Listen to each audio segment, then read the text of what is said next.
Hi, my name is Siana Moreno. I'm a student ambassador for Clovis Community College, and I am currently undergoing my second year at Clovis Community. And with me today is Professor Dr. Fontes, and I'll go ahead and give it to him so he can tell you a little bit more about himself. Hello, thank you, Sienna, for having me on this interview. I really appreciate it. It's an honor. Well, my name is Patrick Fontes. I received a BA in history from Fresno State, an MA in history from Fresno State, and a PhD from Stanford University in American history. I'm from Fresno. I grew up in the Tower District, working class background, and I am honored to be a full-time professor at Clovis Community College. Thank you, Dr. Fontes. So let's begin with some of the questions. All right. So first one, what is your favorite topic to teach in your class? Well, that's really hard to pin down because I have so many favorite topics. History is my major passion. I think at the moment, I think favorite is, I'll use a different word. I think important and valuable. I think Black history right now is something that historians should be teaching. Mm-hmm. And one of the most important topics I cover in my class is slavery. Not just a small footnote, but I spent a couple of weeks on the first part of slavery in the early colonial period and 19th century Southern slavery. I think it's very important we cover those types of issues. Other favorite topics include the Mexican-American War.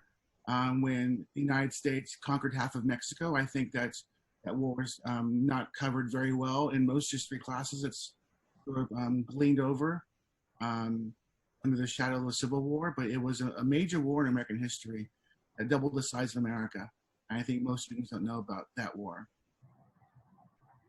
Agreed. Especially with everything going on in society today, I feel like those are some topics that are really crucial for students to be learning about. Yes. And then, so next question, what is some advice you can give to incoming students for this upcoming online fall semester? Yeah, I know we all had a hard time. It was just a surreal experience for me when I was no longer in the classroom. Mm-hmm. My favorite place in the world is the classroom. I love teaching face-to-face with students, delivering lectures in the classroom. So when I was suddenly home, like all of us, I was a little depressed, and it was a weird transition for me. I had to learn Adobe Premiere and, of course, Zoom like we all had. And I had to, like we all did, create a schedule for myself and make sure I stuck to it. And my advice to students would be make a schedule. Make a defined schedule for yourself and stick to it. And it's harder to self-discipline when there's not a strict schedule. You get up, you take a shower, you go to school, mm-hmm. You have defined classes, but when you're left on your own in your room, I think it's easy to sort of slip into this weird zone where you feel like you're floundering. Self-discipline, sit at your desk, have a defined schedule to study, to read, turn your phone off, turn the Xbox off, and discipline yourself. I think that would be my biggest advice. Yeah, I definitely agree. I know with me personally, my transition in the middle of online, I was like, oh my gosh, I was doing homework on my bed for the first weeks, and I was like, I would fall asleep. I couldn't do it.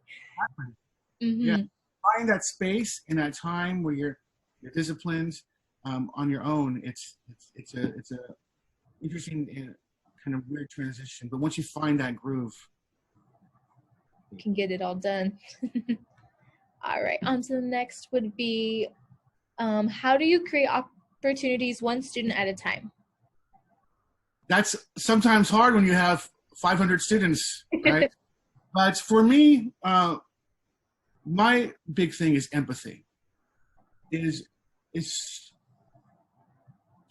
placing myself in the student's shoes. I think this helps because I'm from the area. I'm from Fresno. I grew up working class. Most of my students grew up working class. I grew up in the Tower District.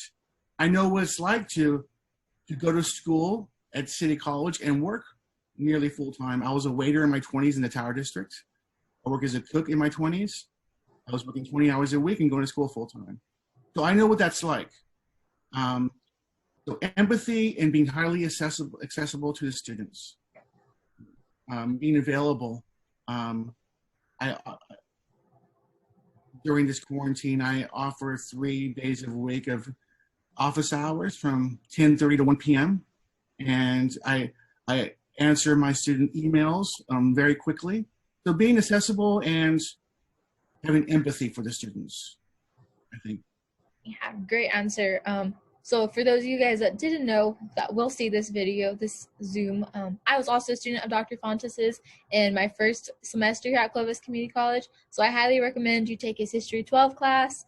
He was accessible, as he said, and great teacher, great lectures. So just to throw that out there for all you incoming students. Thank you. That's awesome. Yeah, definitely. All right, next one. Why did you decide to teach history? I've always had a love affair with knowledge since I was a little kid, where I started reading at 3 or 4, and I've always been surrounded by books. And when I was a kid, it was called social studies. Yeah. I always had a fascination for other cultures and time periods, and it was just it felt like a normal progression to all 3 of my degrees are in history: bachelor's degree, master's degree, and my PhD. When I entered City College, I kind of floundered a little bit, like many people will do at City College. At Clovis, I think it's great that there's a track and people are focused, and the counselors are there to help you along your way. When I went to City College in my 20s, I think I left with 130 units. Wow, that's a lot. No, I took everything. I was a photography major. I was an English major. A couple other majors until I took a class with a professor at City College, at Fresno State College, that was awesome. He inspired me to become a history major. And I went to Fresno State and took every history class I could. There you go. That's great. I know I feel like that happens a lot, especially when you don't know what your major is. You're kind of like, okay, well, maybe let's try this out. And then you come to find out this might not be the field for you. And so it's like, okay, let's go to the next one. So when you attended college, what was the most challenging thing you faced while pursuing your education? Wow. Well, my bachelor's was all fun, right? It was I was living at home still, and I didn't have any bills. I just would go home and read stacks of books, and that was all great. My PhD was very challenging. I received a PhD from Stanford, and the pressure to go to class and perform, and all of us students felt like we had to go to class and be brilliant. Like that was a pressure there, and 30% of my cohort dropped out. Wow. So in my cohort, there's about 15 people. And the great thing about Stanford history, and I think most PhDs at Stanford, is that everyone who gets in gets the same fellowship. So we all got 5 years of a scholarship, summer tuition. So there's no competition between us, but the pressure to perform weeded out about 30% of the people. I had friends who would come in class shaking. They were so stressed out. I saw one of my peers, he was stressed out so bad that he wet himself in class. Stuff like that. And another friend would come to class totally drugged up because he couldn't take the pressure. So the pressure to perform and see it through. I know many people who went through a PhD program and stopped right at the writing stage because it seems so daunting. There's various stages, and when you get to the writing stage, it's so overwhelming for a lot of people that they just drop out. So seeing to the end, knowing that there's an end in sight, knowing that goal's there, and just it's like hiking a mountain, just keep on going. That's what I tell a lot of people. Once you set a goal for yourself and you know it's attainable, don't quit, no matter how hard it gets. Keep on striving toward that goal because you'll eventually reach it. That's great. Wow. Especially attending Stanford. I can imagine that immense pressure for a PhD, especially. Yeah, I tell people it's like heaven and hell. Stanford's so beautiful, and there's always something to do. And you can feel the intellectual energy. Classes there, it's like magic a lot of times. But the pressure, right, is so great also. Dang. Well, thank you. Okay. And what is your favorite thing to do outside of the classroom? Read history. I love photography. I'm into photography. Um, I'm working on a novel. I published a novel a couple years. Well, I didn't publish it. It was published by a publisher a couple years ago. I also write poetry. I have a poetry collection now. So this morning I drove around Fresno for about an hour just taking photos. I'm really into street photography right now. That's great. That's a cool hobby to have. Okay. And last question, what have been some of your hobbies and interests since quarantine has begun? Well, the photography thing, but I spent the last couple of weeks camping in the high Sierras. I love to camp and to fish. I'm going fishing tomorrow at Lake Wishon Reservoir for some trout. Oh, nice. I went last week and caught 5 really nice trout, and they were really tasty. Had some good dinner. You think butter? It was so good. Oh, that's great. Glad you're keeping busy. I'm keeping busy for sure. I'm always busy. And you mentioned to me that you have a YouTube channel you created, correct? Yes, I have a YouTube channel. Things I've created since the quarantine because we have to put our lectures online. Mm-hmm. I learned Adobe Premiere, and I incorporate my Zoom lectures into Adobe Premiere and also use Photoshop for graphics. Oh, neat. You type in Professor Patrick Fontes on YouTube, it'll come up somewhere. Oh, okay, cool. I'm going to put a hyperlink underneath the description for everyone to check out.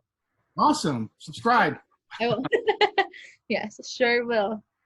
All right, Dr. Fontes, I just want to thank you for doing this interview. I can't wait to show everyone this on the Instagram page so that way they can find out more about a great professor we have at Clovis Community College, and I hope you get a lot of enrollment numbers with this. I'm honored. Thank you very much. Yes, definitely. All right, well, thank you once again. You have a great rest of your day. You have a great day too. Thank you.